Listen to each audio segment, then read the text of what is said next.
So, das ist die Vogeltränke, die ich mir bestellt habe. Ich finde sie sehr schön gearbeitet.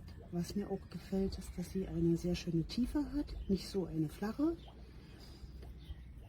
Sie steht bei mir hier an der Hauswand für Vögel und Insekten. Von mir eine klare Kaufempfehlung, würde ich mir jederzeit wiederholen.